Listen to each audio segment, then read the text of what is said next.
Test.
Good morning, Luann.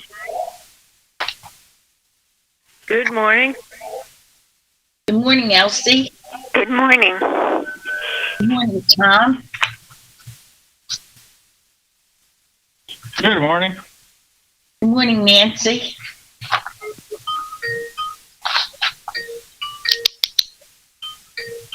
Good morning, Susan. Good morning. Good morning, Betty. Oh, you're Good welcome. morning. Glad you can join us.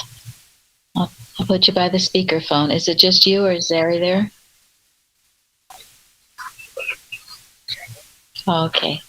Okay, well, glad you could join us. You're welcome. Good morning, Janet. Hi, Sharon. Good morning, Karen. Good morning, Sharon. Good morning, Paul. Good morning.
Good morning, Dale. Good morning.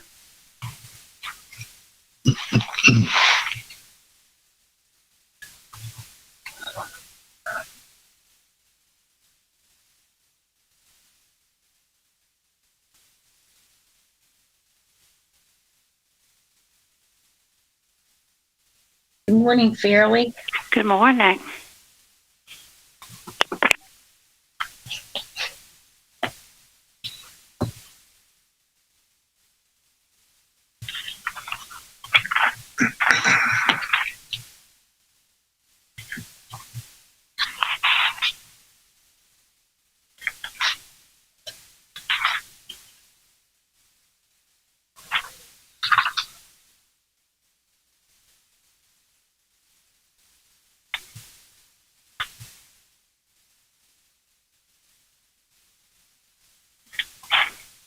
morning, Francis.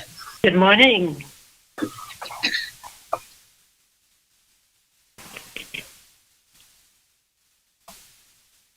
Good morning, Florence. Good morning.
It's 10 o'clock.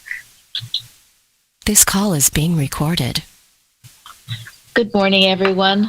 We welcome you to our Saturday morning Bible study today with the topic of strength.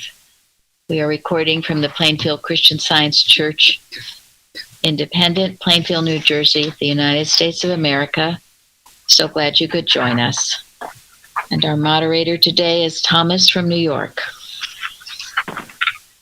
Welcome and hello, everybody. So we'll start out with write-up about Clara Barton and Christian Science. Clara Barton's father was a member of the Oxford Universalist Church in Massachusetts, which was founded in 1777. Barton had a great love for her father's church, but never joined it or any other church. The pastor at her father's church became a Christian Scientist.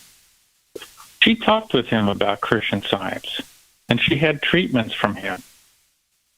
She would write him sometimes asking for, quote, good thoughts. In 1906, she attended the Mother Church annual meeting.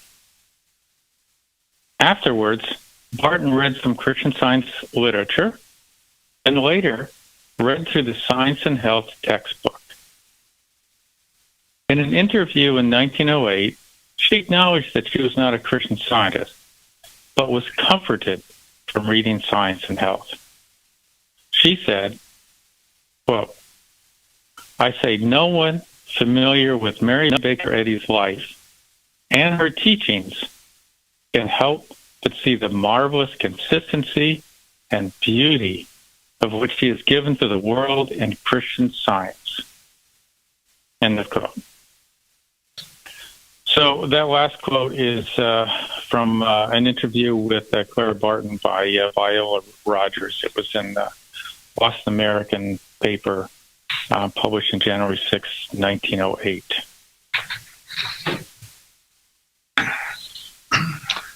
Thank you. Okay. Interesting.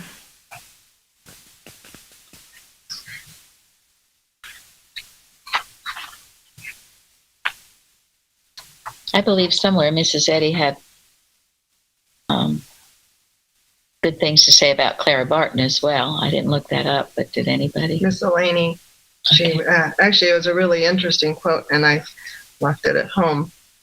But it was very short. I might be able to look it up, but she basically actually was really saying that, in so many words, that she was very brave to speak in support of Mrs. Eddy during that time, because this is when they were attacking her from all the book and publication. Next Friend suit. Yeah, the Next Friend suit. And then that newspaper or something that was writing in that book. Joseph Pulitzer. Yeah, Pulitzer was coming at her, and so it was all over the news everywhere from all over the world, I think, actually, they said, and there was a lot of negativity. So to stand with Mrs. Eddy took a lot of courage, and I felt that's what she was. Yeah, if you can find that, that would be great. Yeah, absolutely. And I know how much Mrs. Eddy appreciated those people who stood with her. I know Bronson Alcott, Louisa May Alcott's father, did as well, because it did take courage when she was being attacked the way she was. So it had to take an advanced thought, an independent thinker to realize who and what Mrs. Eddy was and is. And actually, that interview that Tom's talking about, when you go and look at it, it's very, has a lot. She had a lot of very great things to say about Christian Science, and but I'll come to that. But it was really powerful, I thought. I mean, I love this statement that he picked from Yes. it. It's beautiful. Yeah. But she spoke a lot. I mean, we're talking almost 3 or 4 pages in this interview.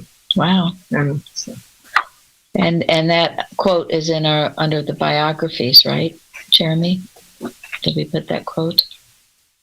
Oh, I think. Oh, yes, it is. thank you, Yes. Jess. Yeah. Thomas asked that we do that. So thanks, Jeremy, for posting that. But, I mean, this is absolutely wonderful because, if I may say, we have a new page on biographies of Mary Baker Eddy, and it leads off with this quote from Clara Barton. And what more do we need to know? And she's saying, if you're familiar with Mary Baker Eddy and her teachings, you can't help but see the marvelous consistency and beauty of what she has given to the world in Christian Science.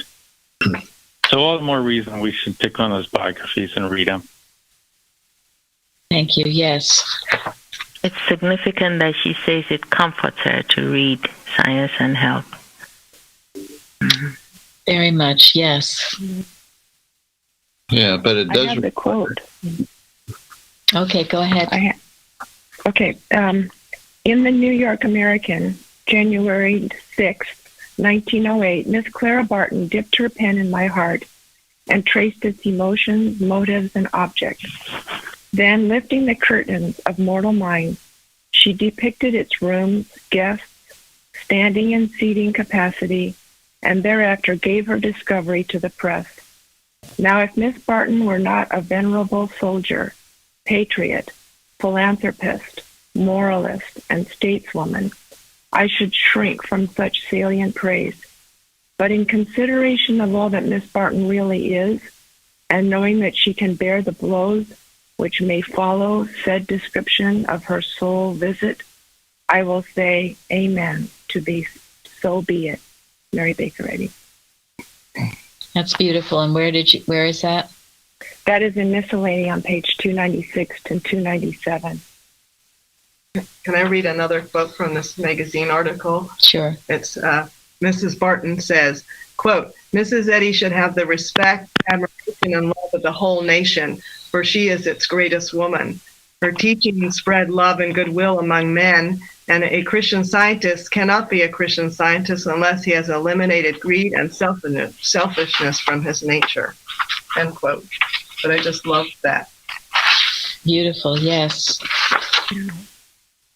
Yes. And then, at the end of this Bible study, Thomas quotes again about Clara Barton at the age of 77, how she was working 16-hour days. And it's easy Cuba. in Cuba, rough yeah. conditions.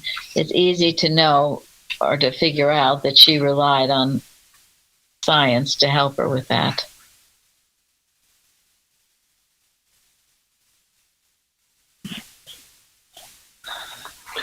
Whatever is your duty to do, you can do without harm to yourself. Yes. Mm-hmm. But she proved the science in her own life. You know, this topic is on strength, and I think it was very fitting what Mrs. Eddy said about Clara Barton, that she was strong enough to withstand the blows that are going to come from her praising Mrs. Eddy with the honest truth, of course.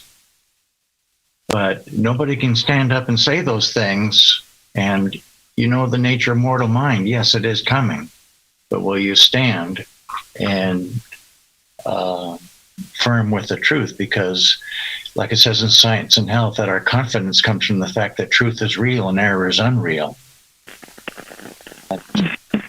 quite a position to take. Yes. So I think Position too. It's our position when error comes. As soon as you start, I know that when I started to read Science and Health, it seemed like my whole world has changed to the other side, where I had to learn to let go of the mortal beliefs. So I think it's something we can learn from as well in our own individual lives. Mm-hmm. yes. Clara Barton made I found this, it was a famous quote of hers, but she said, quote, "I may be compelled to face danger, but never fear it. And while our soldiers can stand and fight, I can stand and feed them." It's beautiful. Well, thank you for that.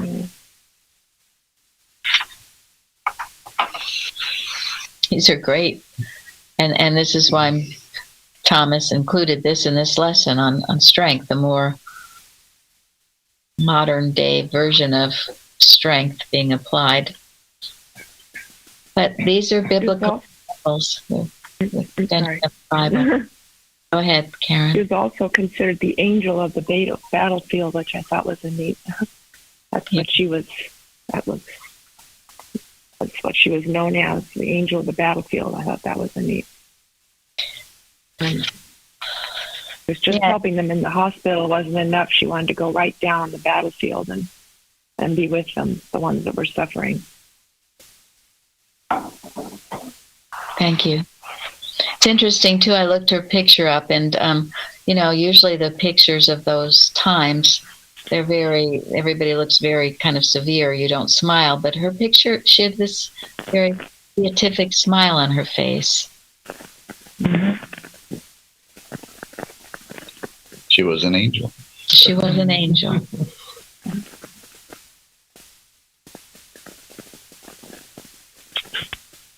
Anyone else? Well, one thing I want to point out, and the reason that I presented this way about Clara Barton is a lot of times when you read about Clara Barton and Christian Science, there's almost an obsession about trying to articulate around how she seemed to be interested in Christian Science, but she never became a member of the Mother Church. But as I read about her interactions with Christian Science, there is zero doubt on her part. There is no waffling. She's not being defensive. Read those interviews that she's had when she talks about Christian Science. There is zero, apologizing for liking Mary Baker Eddy. Zero. None of that.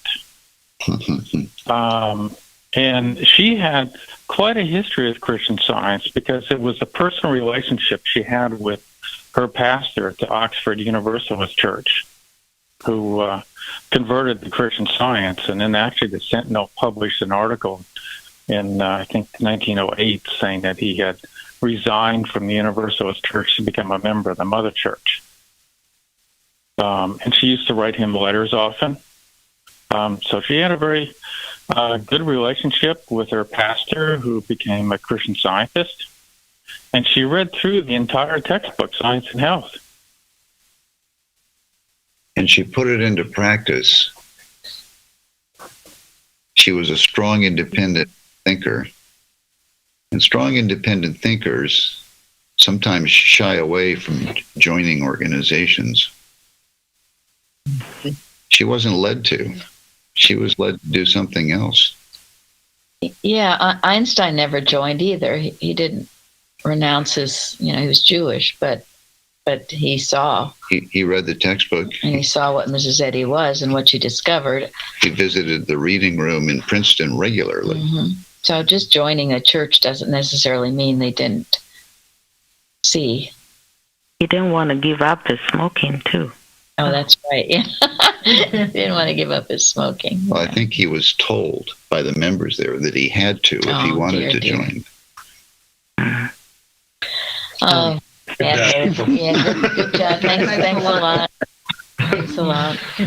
Something I really liked about the quote was that she said, it was about, I say, no one familiar with her life, meaning Mary Baker Eddy, and her teachings can help but see the marvelous consistency and beauty.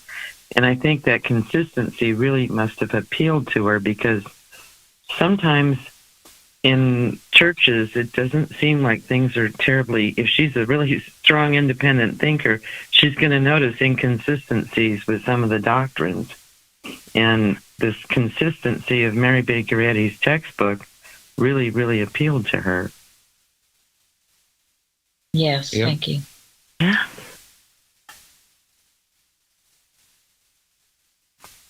It's true. You always know when it's Mrs. Eddy when she wrote something. I love that. Yeah. A divine revelation.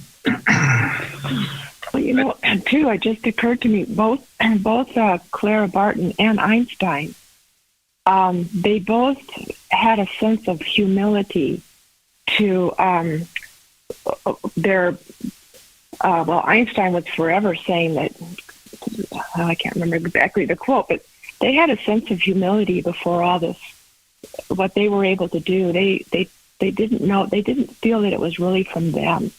Einstein said something about God is in the details, or, you know, he mentioned God many times. So I think for somebody like that, the humility to read Science and Health with that humility, that's why they were able to accept it and see the power of it and give Mrs. Eddy the appreciation for it because of their humility.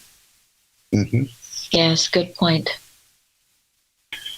Yeah, Albert Einstein, whenever he was working on trying to figure something out, he would always ask himself, if I were God, how would I make things work?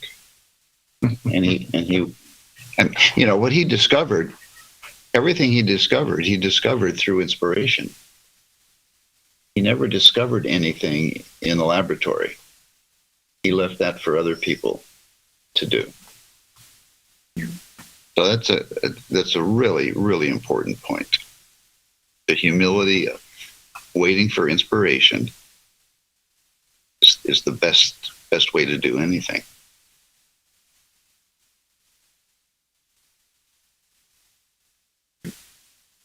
And oftentimes, you know, what happens to organizations over time is they get humanized. They become doctrines, creeds, and dead ceremonies. Roll stones on people's hearts. Yeah, it's easy to fall into human do-goody, and you lose inspiration when you do that. And that's no good. And that's not science.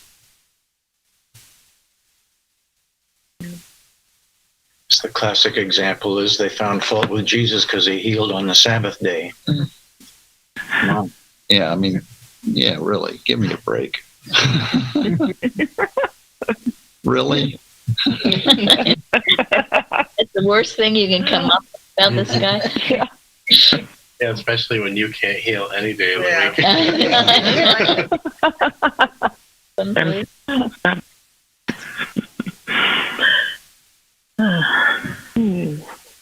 All they had was the letter, and they had to cling to it, I guess.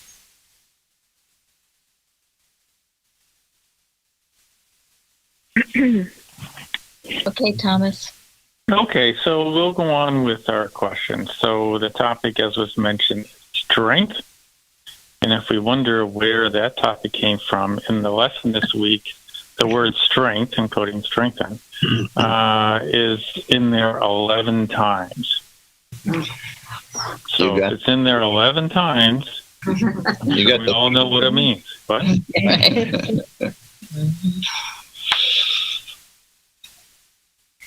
So,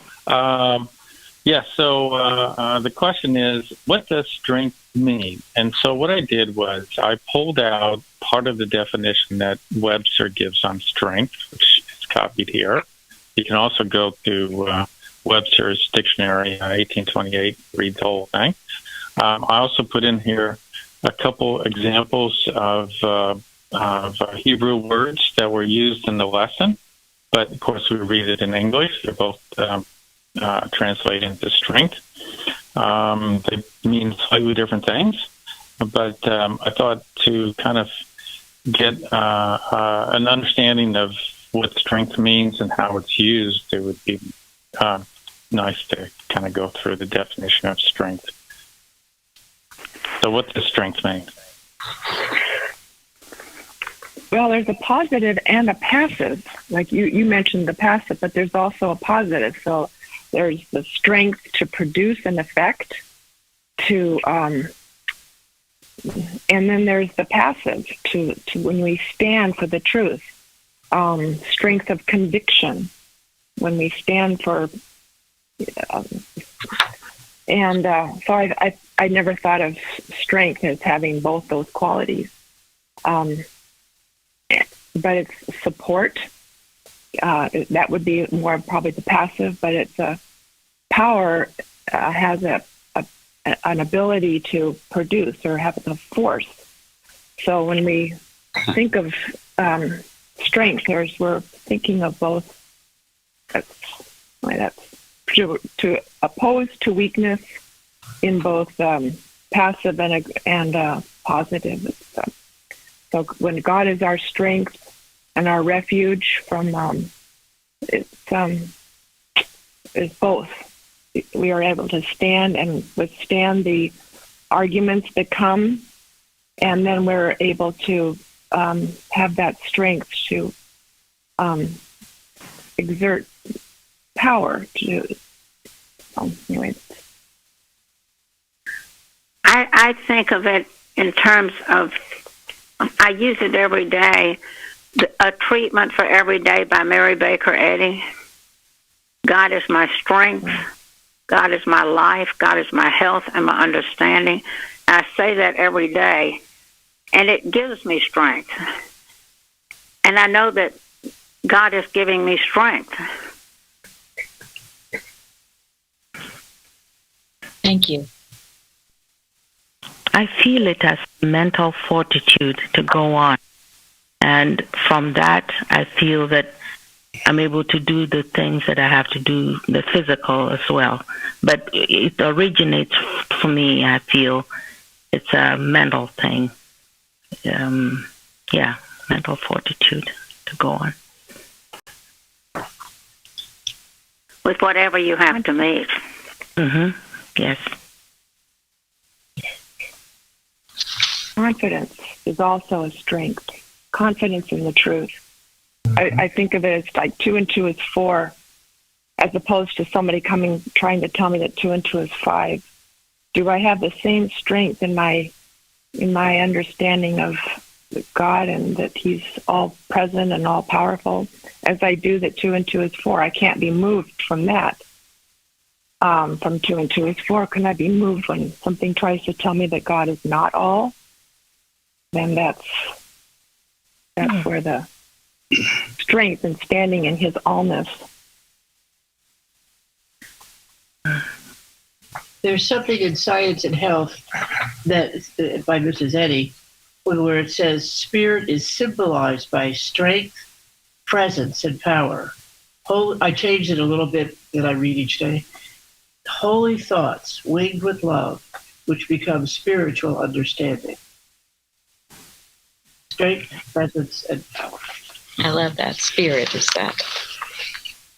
And is there any difference between active and passive in that sense? No. And we just had a lesson on God, the only cause and creator, didn't we? Mm-hmm. Is there a cause other than divine mind? No. Is there a source of power anywhere other than divine mind? Not at all. So that from our standpoint, as people, is strength anything other than the ability to do God's will? No. Pretty much it.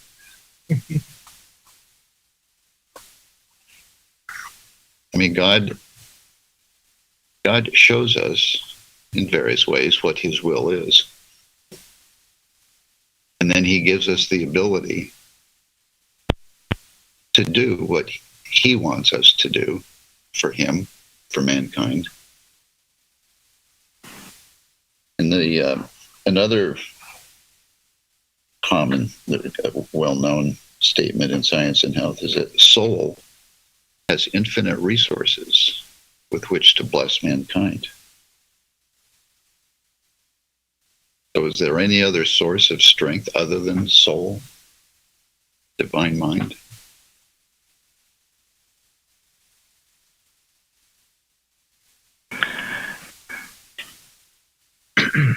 So these guys, Moses and Joshua and Caleb, they did things that appeared to be very strong under the circumstances. Clara Barton, under the circumstances, exhibited great strength.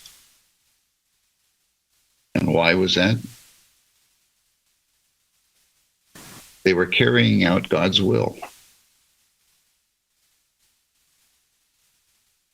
They all had an exalted purpose. Exactly. And Mrs. Eddy speaks about that too. And we must have that exalted purpose, something greater than ourselves. If you get up in the morning and you don't have anything to think about except going to the grocery store, it's kind of a depressing thing. You've got to get up in the morning with an exalted purpose, and that will raise you up to do whatever it is you need to do. I found some beautiful quotes about strength I'd like to share with you, but only when everyone else is done. If there's anyone. I was just going to say. I have one thing I want to say. Oh, go ahead, please. Go ahead, Bruce. Okay. I'm going back to Webster's definition, and I was thinking about the bone and the beam and the wall and the rope. And, they all have their thing to do, and they simply do it because they can do no other. And like Mary was saying about having a purpose, each of us has a purpose. So think about it. When your purpose comes called into action, don't you feel like you're just moving, your feet and your limbs just take off and they do what they're supposed to do, and you don't know where it came from maybe, except that we do. And that's it. And that was my take on this passive word there, is like you can't go off arrogantly doing something contrary to your purpose. You're passive because you're humbly obedient. That was my take on it anyway. Thank you.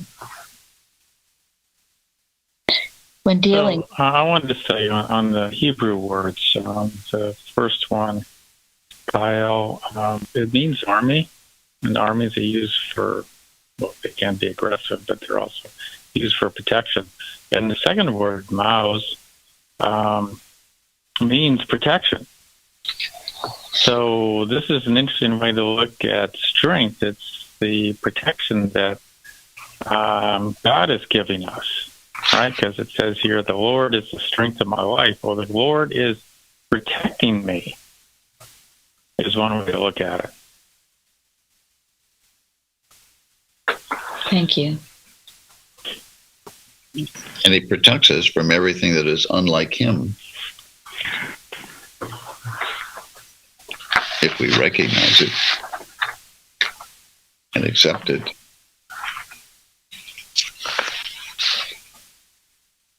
In Nehemiah, it says that the joy of the Lord is my strength.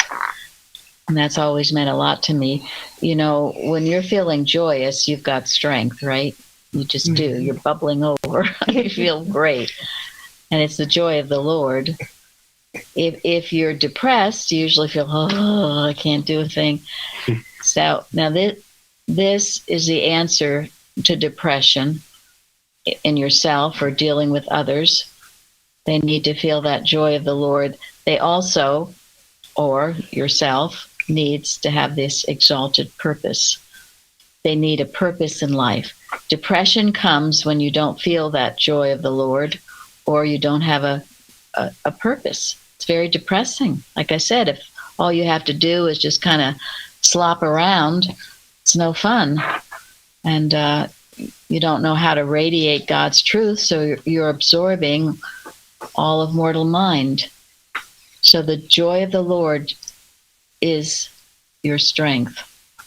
And then also in 2 Corinthians, Paul would always speak about how his weakness or his strength is made perfect in weakness. And what's that all about?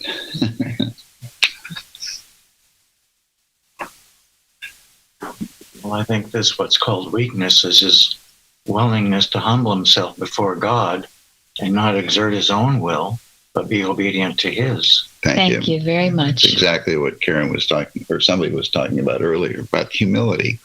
Mm-hmm. You can't be strong and prideful at the same time. Yeah, because sometimes when I'm go ahead. Sometimes when I'm facing something, and I hear in my head, "You can't do this. It's too hard."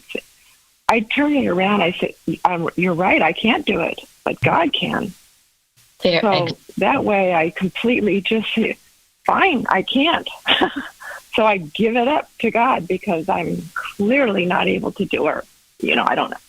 But when I turn it over to God and say, "Okay, then you show me because I can't, but you can," then the answer comes.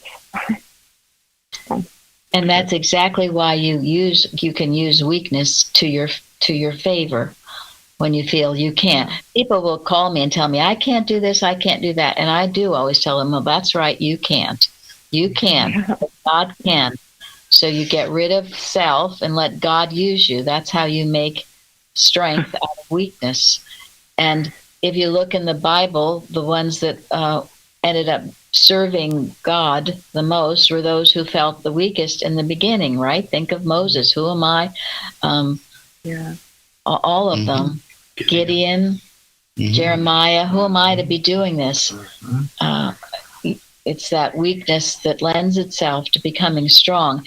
And this, one of my favorite quotes from Mrs. Eddy, as Mary Baker Eddy, "I am the weakest of mortals, but as the discoverer and founder of Christian Science," what was she? The bone and sinew or something. Of the world. The bone and sinew of the world. You see, when she found her exalted purpose, ain't nothing stopping her. Also, is that meekness that allows the manifestation of the divine strength, right? Yes. Correct. Yes.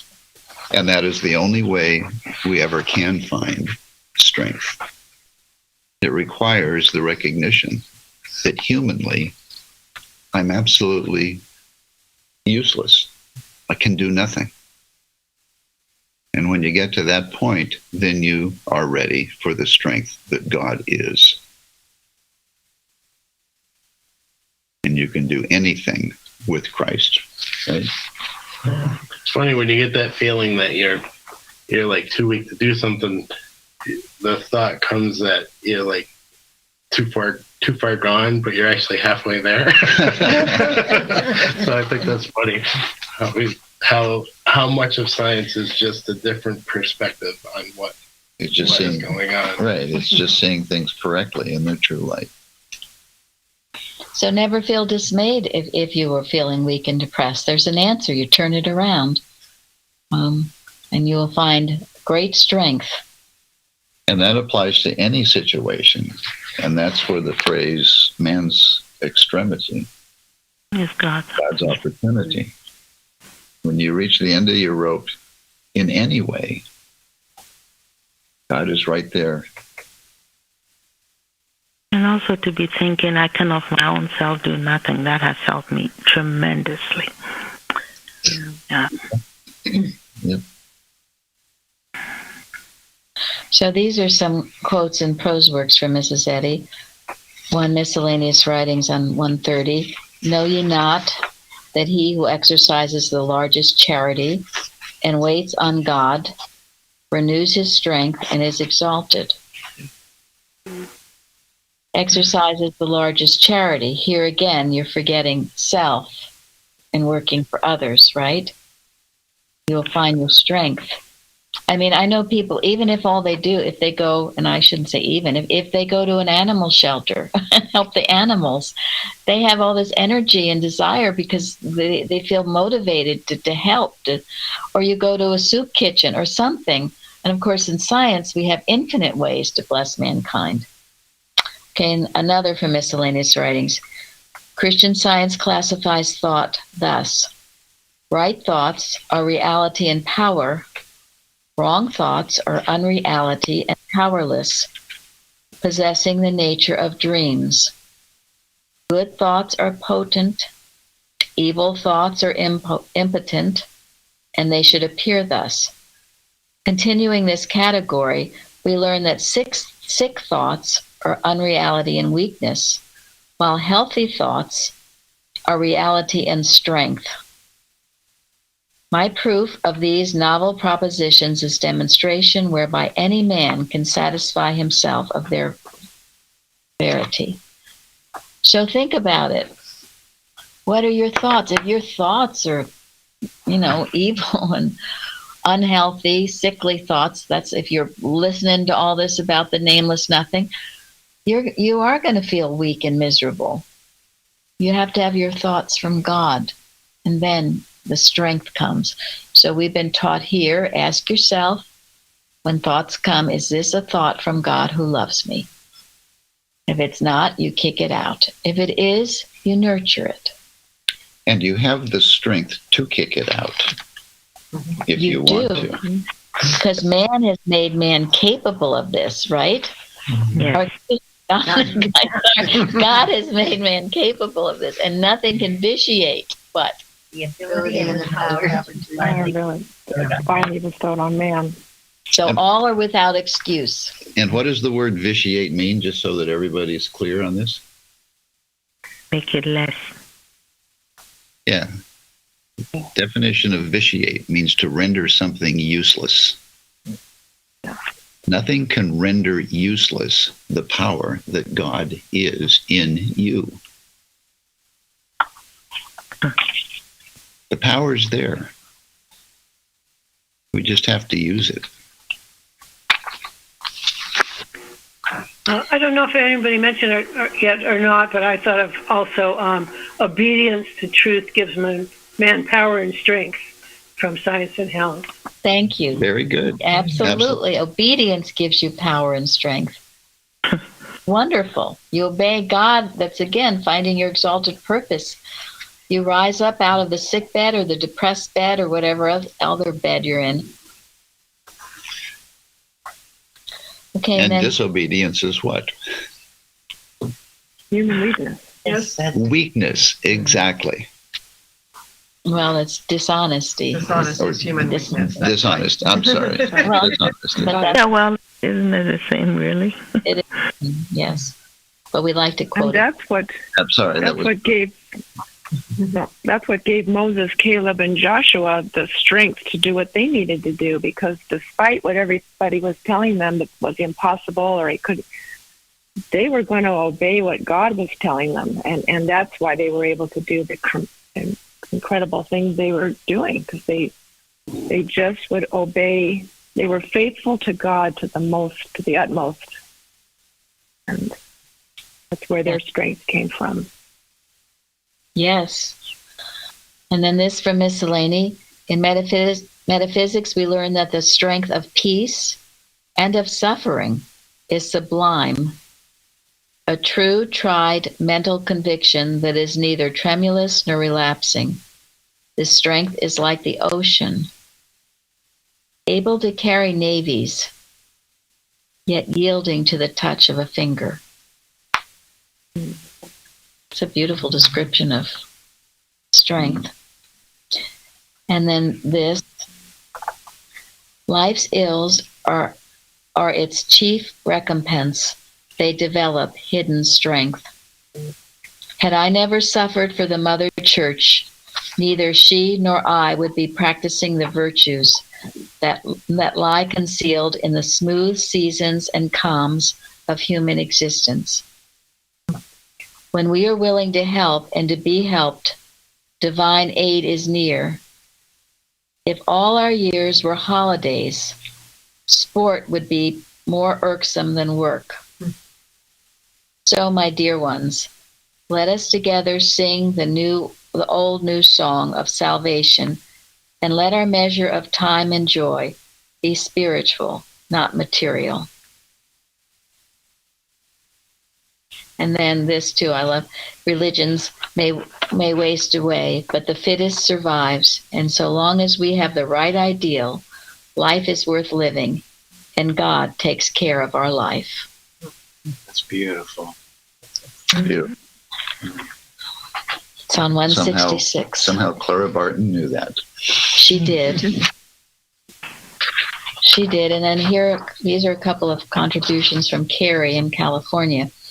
This one is Mrs. Eddy's article, Love Your Enemies.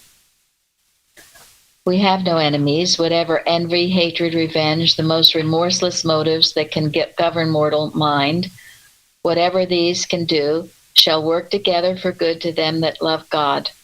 Why? Because he has called his own, armed them, equipped them, furnished them defenses impregnable. Their God will not lose them, and they cannot lose their God. Though they stumble and fall, yet they rise again, the stronger and more assured to press on faster than before. The best lesson of their life is gained by crossing swords with temptation, with fear and the besetments of evil, insomuch as they have tried their strength and proven it, insomuch as they have found their strength made perfect in weakness, and their fear is self-immolated. And this is why when challenges come up, we meet them and become stronger for them. As Eddy said, cowardice never conquers. You've got to face the fears and become stronger for them, and then you pass the test and you move on triumphantly. Stronger for it. Stronger for it. And then this from the Reverend Kratzer, The Whole Armor of God. Says Paul, for the future, find your strength in union with the Lord and in the power which comes from his might. Put on all the armor of God so that you may be able to stand your ground against the stratagems of the devil. So, anyway. Yeah, these are all wonderful examples of how we get strength. So there's hope for all of us. Okay, shall we talk about question 2? Or?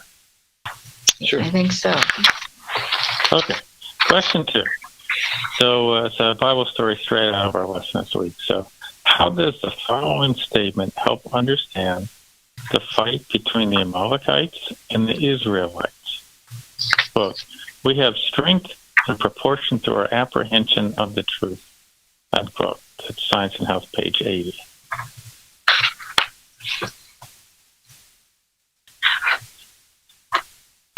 I guess that question is what referred me to the 2 and 2 is 4. You know, when I think of that a lot because I know how I feel when I know that 2 and 2 is 4. Nothing could move me. Nothing. Do I feel the same when something confronts me? Do I apprehend to the truth as much as I do 2 and 2 is 4 about God's allness? Because if I do, then I can't be moved no matter what anything tries to tell me otherwise. If I understand that truth of God's allness, then can I be moved? Can anything push me around So that's what I thought about when I saw that. So in proportion to apprehension to know that, to have that understanding of the truth, you can't be moved if we understand it and feel it so clearly. That is great. That's a wonderful illustration. And the Israelites knew the truth that there was only one God. and that God was the Father of all, and that obedience to the laws of God was requisite for living. And their neighbors, the Amalekites, were jealous, envious, hated that, didn't believe it.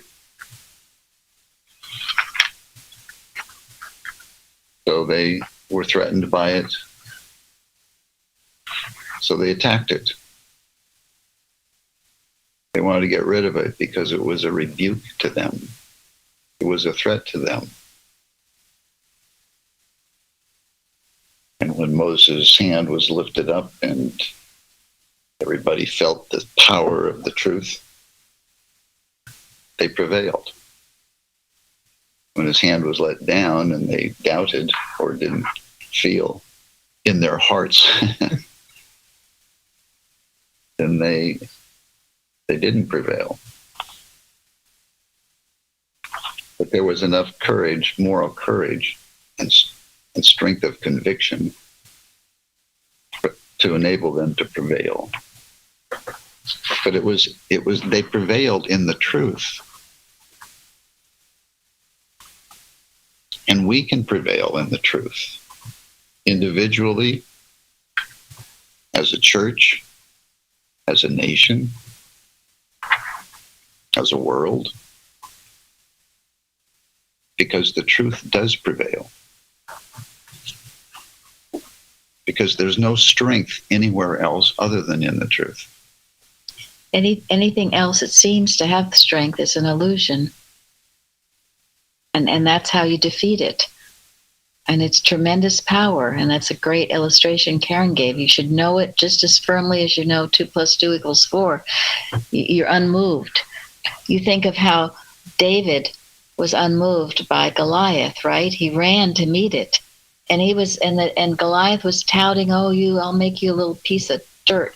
And he said, I come with God, the name of God. And with just one little stone, he defeated it. And using the tools he's proved. I love that. Yes, the tools he's proved. And his reliance is the beautiful readings Wednesday night, only on God. And the more you do it, the more strength you build, strength upon strength. And if you think in your journey to get to the promised land, you're not going to come across these Amalekites, think again. They pop up everywhere. And this was another contribution from Carrie in California. Article, One of Our Obligations, from October 12th, 1912 issue. We read that they were attacked by the Amalekites, a tribe who made war upon them at various times with a persistent intention of preventing their entrance into the promised land. We find these assailants appearing and reappearing from the time of Moses to the reign of Saul, always alert and aggressive. In this particular attack, Joshua was the chosen leader of the armies of Israel to repel the Amalekites. The battle was being waged in the valley, and Moses, accompanied by Aaron and Hur, the record says, stood upon a very high place witnessing the scene. While Moses stood with his hands raised heavenward, the Israelites prevailed. But when his hands became weary and heavy and sank to his side, immediately the tide of the battle seemed to turn, and the Amalekites prevailed over the Israelites. Then Aaron and Hur, we read, stayed up his hands, the one on the one side and the other on the other side, and his hands were steady until the going down of the sun. Then thus Joshua, leading the host of Israel, discomfited the Amalekites and won the victory. How like this is our experience. We have been drinking of the waters which flow from the spiritual rock, Christ's truth. We have been filled with gladness that proofs of truth's sustaining power have come to us in the wilderness of lost hopes, doubts, and fears.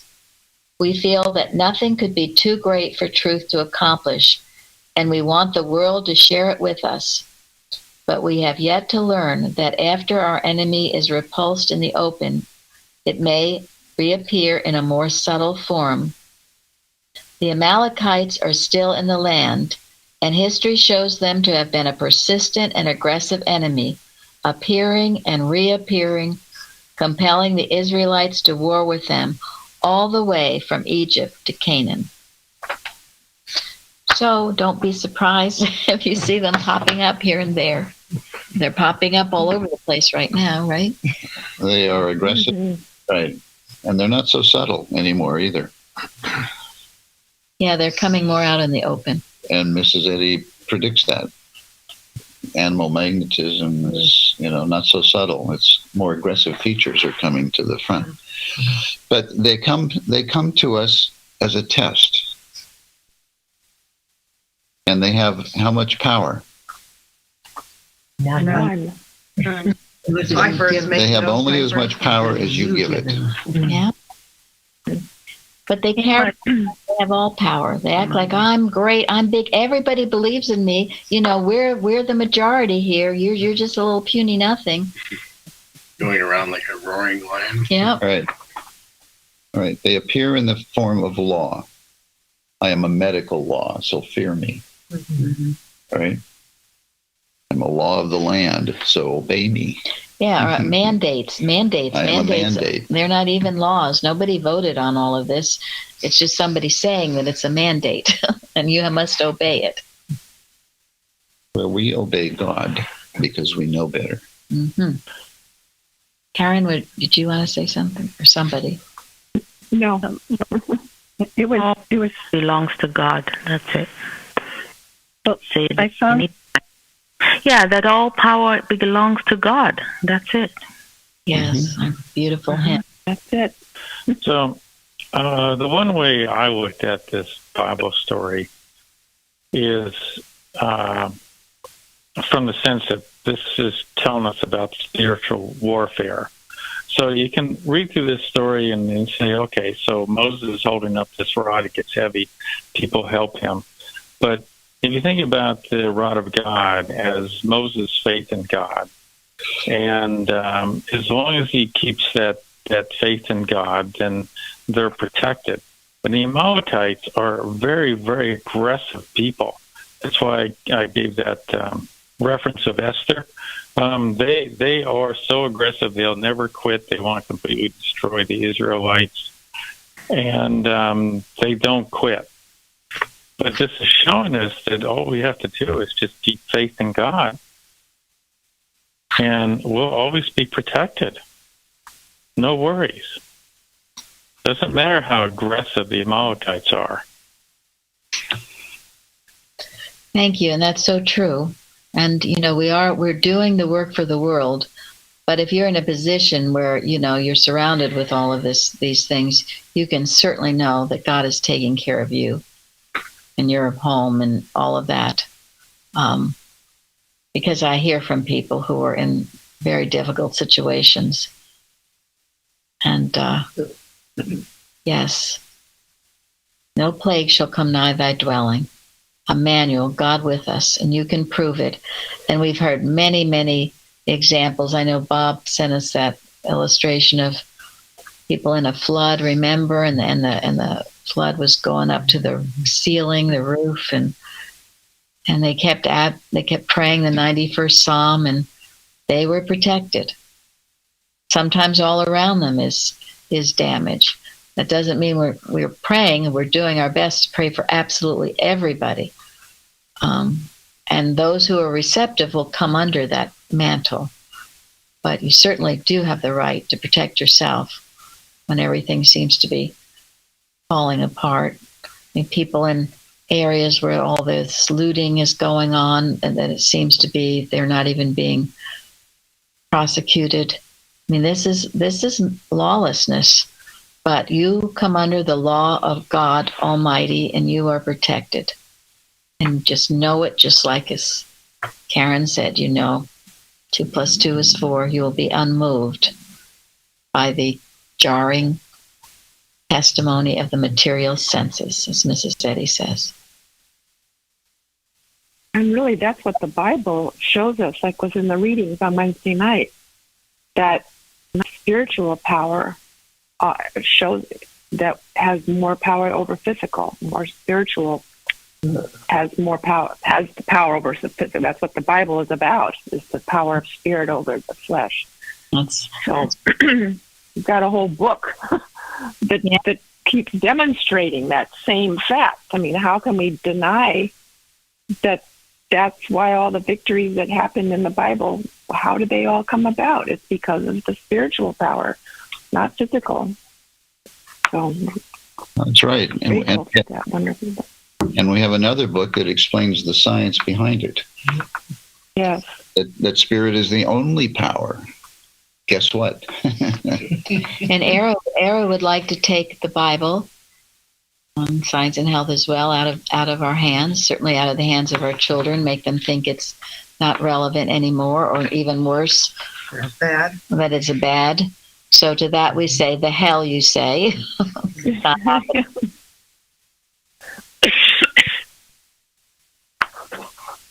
Okay, I'd like to go into the third question, and we can continue talking about question 2 because it's really talking about the same people. But what can be learned from the examples of people like Moses, Joshua, Caleb, and Clara Barton too? Okay, so just a couple thoughts on Clara Barton. I'm not going to read this, but I'll summarize a couple points about Clara Barton and her trip to Cuba. So she's 77 years old, and she fought for months on end to bring medical relief to Cuba. I mean, she was a fighter. They didn't want her to go. And then when she shows up, you know, she has dinner on board. She's invited as an honored guest on the USS Maine. And then the very next day it blows up and kills 260 people. I mean, she was really in the thick of things. And then she provided, medical support for the survivors. Then she went on to the main reason for her trip was to help the reconcentrados, and it was just absolutely horrifying. But she went in, and think about her thought. This is what really stood out to me, is she was all about discipline, order.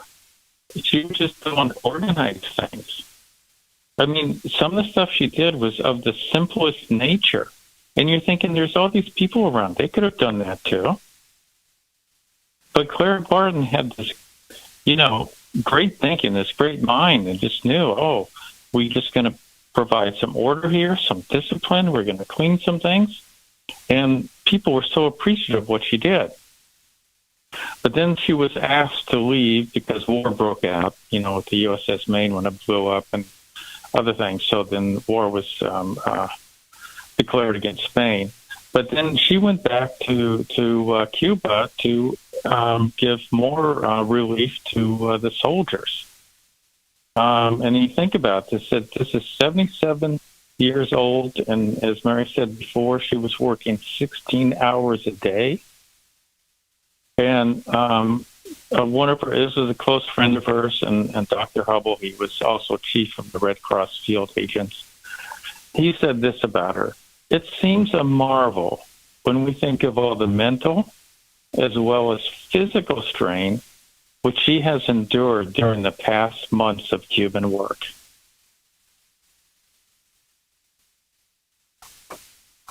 Thank you. Mm-hmm. Then I wrote some. I'm sorry, I didn't interrupt. Go ahead, please. It was a wonderful example, and of all hell all around her, but she was denying it all. She was fulfilling her divine mission. Yes. She definitely was a worker too. And I think being a worker, coming across Christian Science, and Christian Science being practical, you're like, oh yes, I can see this working. I will continue using it. So I love that. Well, but it's encouraging for every one of us, isn't it? I mean, each one of us has a divine purpose. It's not for all of us to do what Clara Barton did. It's not for all of us to do what Moses did or Joshua. Everybody has their own place in this, in this world. But we can, we have the strength. We have the strength, if we use it properly, to do whatever God has for us to do. That's why this idea of retiring is so despicable. You know, the idea of retiring. Can you ever retire from doing God's will? Well, people do, and they suffer the consequences. Yeah. But why? When there is so much joy and satisfaction in doing what God has for you to do, keep doing it, for heaven's sake. Until the last false belief is out. That's right. Yeah, exactly. This spiritual strength was carried on in World War II. I love this story. We have it in our books, that there were little white buses and Christian Scientists in the middle of World War II, all this hell around them, just like Clara Barton. They took food and healing everywhere they went. And they went up hills that army trucks couldn't do. And they healed animals as well as children and people and fed them. Anne from England sent something beautiful. I think we did read it once a while ago, so I'll surmise it, but it's how she used this story. She there's a book out by a Janet Horton, who was a Christian Science Army chaplain. She was one of the first ones in the 70s, and there was a lot of opposition to her being a woman amongst all these guys.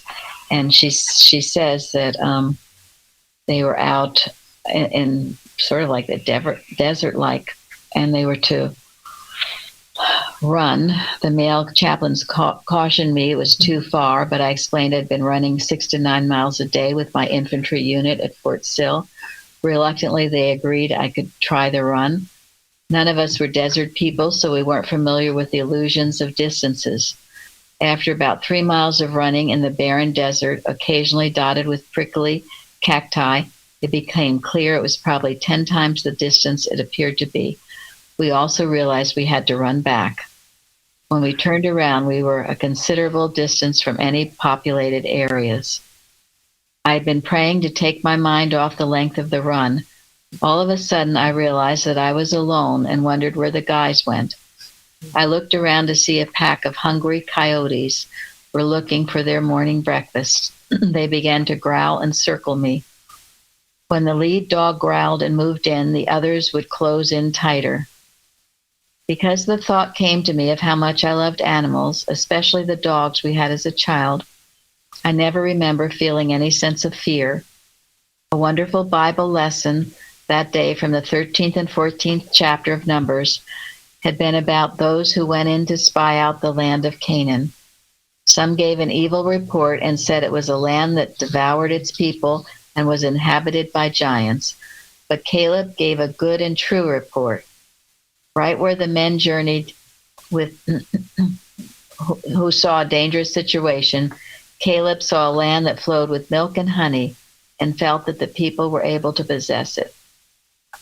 Having been praying without ceasing, I was prepared during the run. I did. However, a sense of gravity to the situation as the circling coyotes began to close in. Next, I recalled the Bible account of Daniel in the lion's den. Daniel's heart was pure, and there was no fear, animalistic tendency, nor hate that had been thrown into the lion's den. There was nothing impure in his heart or mind for the lions to feed on. So it says she turns away from the picture, and she prayed to hear God's word. And what came to her was to get down and speak to the lead dog. So she got down on one knee, and when I knelt, the lead coyote laid down. Then all the other coyotes did also, and then became very attentive. What happened literally was an example of Jesus' instruction to preach the gospel to every creature.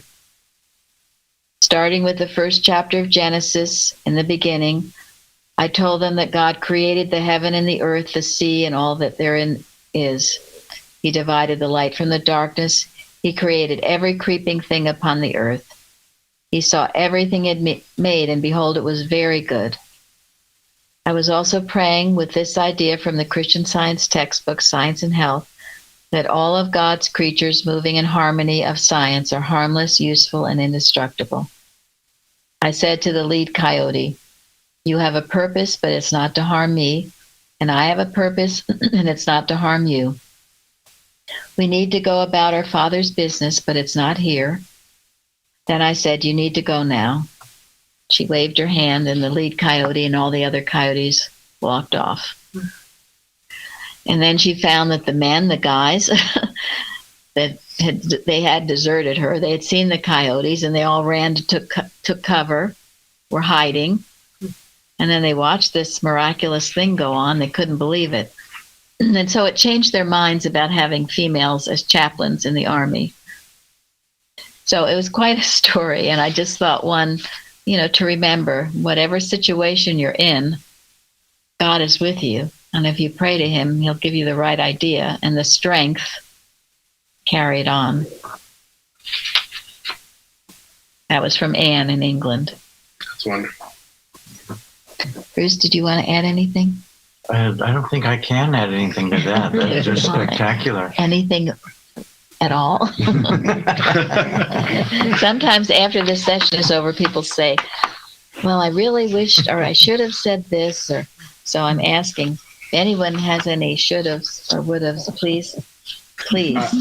I just want to say this. I actually remember back when I worked construction in the 90s, they were talking about allowing, or like some woman had applied and all the guys were concerned. But the concern was, it was two things. It was that they weren't going to be allowed to swear anymore.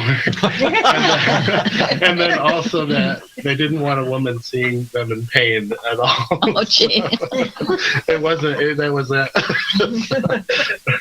Obviously, these guys weren't concerned about looking like cowards. Evidently not. They let the female handle the whole thing, which she did beautifully. Actually, that's a pretty good story because it forced the guys to clean up their act and also to be honest about the challenges that they faced.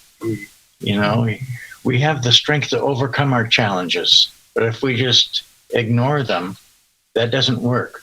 We got to face them squarely, admit what they are, know that it can't be done, and see to it that they're not done. You know, Mrs. Eddy gave us that method, but step number one was to acknowledge them.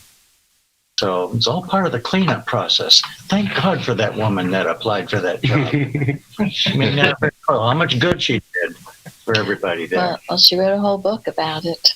Yeah. I'd like to add something about the miscellaneous writings from Wednesday.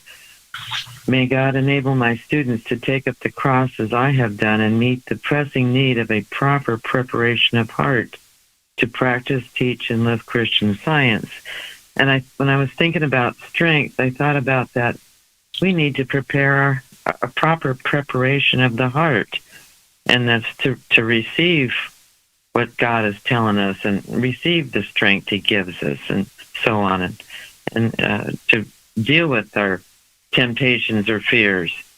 And the other one was, I can do all things through Christ who strengtheneth me. Yes, and that beautiful amplified version of that where it says you're infused with inner strength. There's nothing that comes to you that you can't master and meet.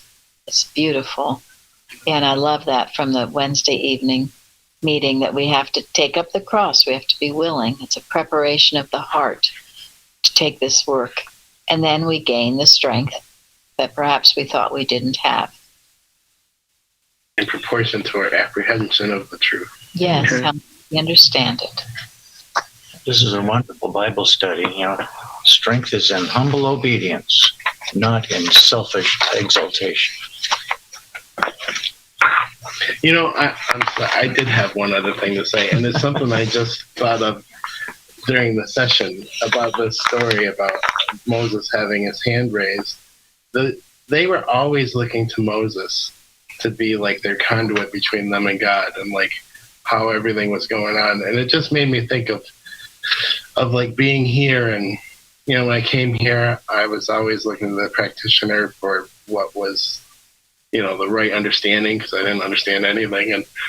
But, you know, as we go through our demonstrations and we learn more and more, what we look to the practitioner for should adjust accordingly. It shouldn't just be for everything, but they just seem to always be looking for everything from him. And I just was thinking about that, how important it is to do our part and not always go with every little thing to the practitioner. So I don't know. I was just thinking of that. Well, thank you. No, you're absolutely right. And that's why there's such a thing as a divinity course, where you get to where what you learn directly from God. And Joshua and Caleb adjusted accordingly. I guess not very many other people did. But Joshua and Caleb did, and they were prepared to take over when Moses was gone. And I remember this from a previous Bible study. Caleb was the one that asked for the land with the biggest giants. He was like 8. He wasn't. Yeah, thank you. That's interesting. So. Yep. And he was So I wanted to say this about Clara Barton, is I did say a little bit about this, but we can see in what I wrote up and what other people know about Clara Barton that she was pretty tough and she went into pretty terrible places to help out, right? But what is not written here, and it's just, I mean, sometimes I just can't believe it, but every step of the way, people tried to stop her. Even her supporters. They all disagreed with her. No, I shouldn't say all, but many disagreed with her. And so everything that she did, trying to go to Cuba to help with the reconcentrados or help with the soldiers in Cuba and all the other things she did, she had tons of people who were trying to stop her. So it wasn't just going out there and, providing relief in wartime situations. She had a lot to deal with, and it kind of makes me think of our story about the Amalekites and the spiritual warfare, right?